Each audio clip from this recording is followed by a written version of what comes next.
आहा, मैं एहलादनी के पावन धाम में खड़ा हूँ।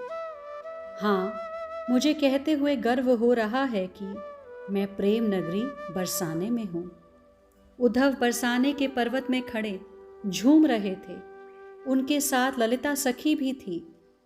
यही लेकर निकली थी आज उद्धव को ब्रज दर्शन कराने।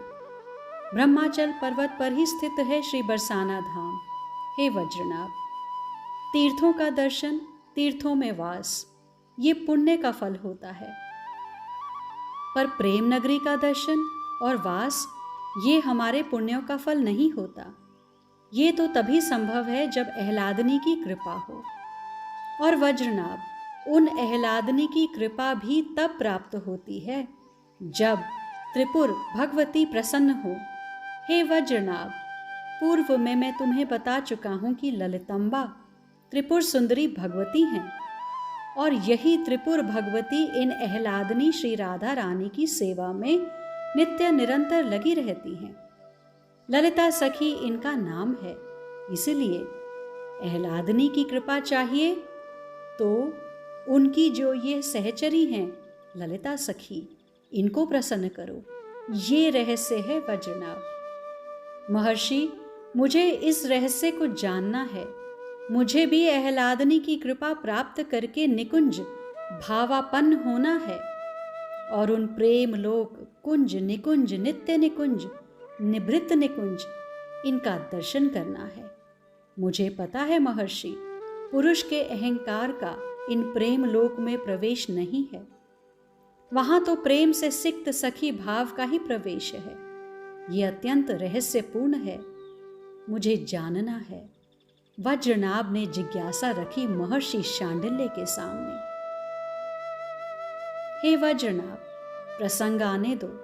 प्रेम देवता स्वयं ही उस रहस्य से पर्दा उठाएंगे। इतना कहकर फिर उद्धव प्रसंग को ही आगे बढ़ाया महर्षि शांडिल्य ने। देवगुरु की कृपा से मैं स्वर्ग में भी घूमा हूँ और सत्यलोक में भी गया हूँ, पर मैं सच कह रहा हूँ ललिते, जो सुख जो सुंदरता यहाँ है वह किसी भी लोक में नहीं है। उद्धव ब्रह्माचल पर्वत पर खड़े हैं और चारों ओर देख रहे हैं। ललिता सखी बता रही हैं, उद्धव, वो है नंदगांव। वहां से बांसुरी बजाते थे श्याम सुंदर और श्री राधा रानी यहाँ से सुनकर दौड़ पड़ती थी। उद्धव, क्या बतावें हम।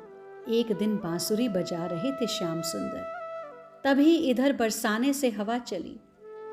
बांसुरी बजाते हुए शाम को उस हवा ने छू लिया था।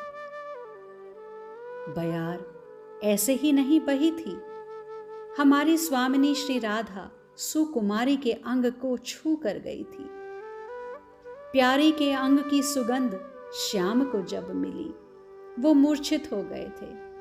उद्धव, हमारी लाडली और हम सब जब वहां गईं तो चकित हो गईं।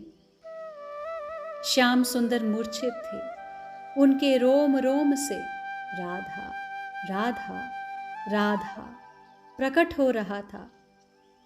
लाडली दुखी हो गई अपने प्राण प्यारे की यह दशा देखकर। वो मेरी ओर देखने लगी थी। मैं क्या करती, पर उद्धव, मेरे मन में एक विचार आया। तत्क्षण मैंने लाडली की चूनर ली और श्याम सुंदर को पंखा करने लगी। बस उसी क्षण श्याम सुंदर उठ गए थे। वो अपने सामने अपनी प्रिया को पाकर बहुत प्रसन्न थे। दोनों गले मिले। आहा, कितना अद्भुत प्रेम। ललिता सखी ने अपनी आंखें बंद कर ली थी, पर उनके आंखों की कोर से अश्रु बह ही रहे थे। आहा, शीतल हवा बरसाने की, ये शीतल मंद सुगंध बयार बरसाने की मेरे देह को जब छू रही थी तब मुझे रोमांच होता था। उद्धव का क्या अर्थ होता है? उन गौरांगी ललिता सखी ने पूछा। पता नहीं मेरे नाम का अर्थ क्यों जानना चाहती थी ललिता सखी। अब पूछा था मुझसे तो उत्तर देना ही पड़ा। उद कहते हैं विशेष को, विशिष्ट को, और हे ललिते, धव कहते हैं पति को। यानी? ललिता ने पूछा। विशेष यानी ईश्वर, विशिष्ट यानी परमात्मा। परमात्मा जिसका पति हो उसे उद्धव कहते हैं। उद्धव ने ये क्या अर्थ कर दिया था अपने नाम का, स्वयं उद्धव भी समझ नहीं पाए। हंसी ललिता सखी, उनकी वो खिलखिलाती हंसी। यानी उद्धव तुम भी सखी हो? हंसते हुए बोली थी ललिता। विशेष पुरुष जिसका पति हो उसका नाम उद्धव है। अब गंभीर हो गई थी ललिता सखी। उद्धव, बिना अपने हृदय में उतरे उन परम पुरुष की प्राप्ति होती नहीं है। बुद्धि से तर्क विचार यही सब प्रकट होते हैं, पर प्रेम रूपी परमात्मा का साक्षात्कार तो हृदय के भाव से ही होता है।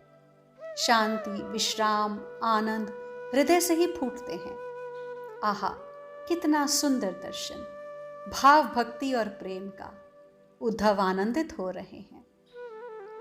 उद्धव, वो है गिरिराज गोवर्धन, दर्शन करो। उद्धव दर्शन करते हैं। इसको धारण किया था श्याम सुंदर ने, 7 दिन तक धारण किया। सब दुखी हो रहे थे। ऊपर से देवराज ने कर दी थी वर्षा घनघोर, और इधर छोड़ा श्याम सुंदर ने अपना भी प्रकाश। छोटो सा श्याम सुंदर अपनी उंगली में गिरिराज को धारण किया हुआ। मैया यशोदा तो मूर्छित ही हो गई थी। ग्वाल बाल भी परेशान दिखाई दिए थे, पर ये युगलवर दोनों ही बड़े प्रसन्न थे, एक दूजे को अपलक देखे जा रहे थे। हंसी ललिता सखी ये कहते हुए फिर। पर 7 दिन जब बीत गए ना, वर्षा बंद हो गई, तब हमारी श्री राधा रानी ने बड़े प्रेम से श्याम सुंदर को अपने हृदय से लगाते हुए कहा था, कोई बड़ा काम नहीं किया है तुमने प्यारे, एक गिरिराज पर्वत को ही तो उठाया है, पर मैंने, श्री राधा रानी ने अपनी प्रेम की ठसक में कहा था, हे श्याम, मैंने तो तुम्हें और तुम्हारे गिरिराज पर्वत सहित अपने नयनों के कोर में उठाया। अब तुम ही बताओ, कनिष्ठ का उंगली में पर्वत को उठाना बड़ी बात है, या उठाने वाले के सहित पर्वत भी नयनों के कोर पर उठाना? ललिता सखी ये बताते हुए भावावेश में थी। उद्धव आनंदित हुए। ललिता सखी को बार बार कहा कि मेरी अब एक ही इच्छा है, हे ललिते, कि कहीं ना जाऊं, बस यही जीवन पर्यंत ब्रजवास करूं। पर मुझे जाना पड़ेगा मथुरा, मैं जाऊंगा, उद्धव ने कहा। क्यों क्यों जाओगे उद्धव? ललिते, इसलिए जाऊंगा कि मैं उन्हें यहां ला सकूं और इस ब्रिज का दुख दूर कर सकूं। मैं श्याम सुंदर को यहां वापस लाऊंगा, मेरा वचन है आपसे। नहीं उद्धव, नहीं, उन्हें मत कहना यहां आने के लिए। उद्धव और ललिता सखी ने पीछे मुड़कर देखा था। सामने से आ रही थी श्री राधा रानी।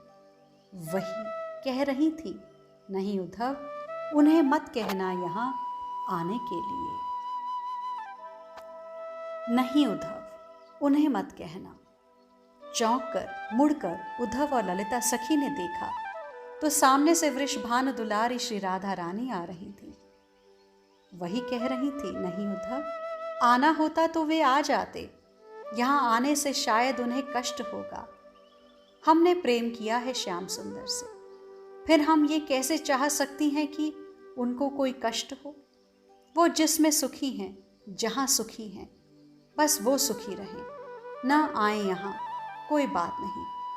हम तो नारी जात हैं, दुख कष्ट उठाना हमें अस्तित्व ने ही सिखा कर भेजा है। और हमारा क्या है उद्धव? नारी जात, उस पर भी जंगल वनों में रहने वाली, उस पर भी धर्म शास्त्र को तिलांजलि देकर इस प्रेम पंथ में चलने वाली। दुख तो हमें मिलेगा ही, पर अपने दुख की हमें किंचित भी परवाह नहीं है। चिंता तो हमें हर समय श्याम सुंदर की ही खाई जाती है। इतना कहकर प्रभु के विषय में अश्रु बहाने लगी थी खड़ी खड़ी श्री राधा रानी। आगे बढ़कर श्री चरणों में साष्टांग प्रणाम किया उद्धव ने। ललिता सखी ने संभाल कर एक पर्वत शिला पर अपनी चुनरी बिछा दी थी। श्री राधा रानी उस पर विराज गईं। उद्धव आंखें बंद कर श्री राधा के चरणों में बैठ गए थे। उद्धव, प्रेममय परमात्मा का इस प्रेममयी सृष्टि में नित्य विहार चल ही रहा है। वो मुझ में ही हैं और मैं उनमें। जैसे तुम ज्ञानी लोग ब्रह्म ब्रह्म कहते करते रहते हो ना, पर उद्धव मैं तुमसे ही पूछती हूँ, ब्रह्म का पिता कौन है? सजल नेत्रों से उद्धव ने श्री राधा रानी के मुखारविंद की ओर देखा। मैं बताती हूँ आज, अरुण मुखारविंद हो गया था श्री राधा का। प्रेम है ब्रह्म का पिता, प्रेम है ब्रह्म को पैदा करने वाला। श्री राधा के मुखारविंद से ये सुनकर उद्धव स्तब्ध से हो गए थे। क्यों उद्धव, क्या ये सच बात नहीं है कि ब्रह्म प्रेम से ही उत्पन्न होता है? ब्रह्म रूपी कार्य का कारण प्रेम ही तो है। परम भक्त प्रहलाद ने खंबे में से ब्रह्म को प्रकट किया था, नहीं? अगर किया था तो प्रहलाद के हृदय में उमड़ रहे प्रेम के अलावा और क्या कारण था? बताओ उद्धव, कि ब्रह्म को आना पड़ा। इस संपूर्ण जगत में अगर किसी की सबसे ज्यादा महिमा है तो वह है प्रेम। प्रेम, बस प्रेम। इतना कहकर फिर हिलकियों से रोने लगी थी श्री राधा रानी। आज के लिए इतना ही, शेष आगे। श्री राधा।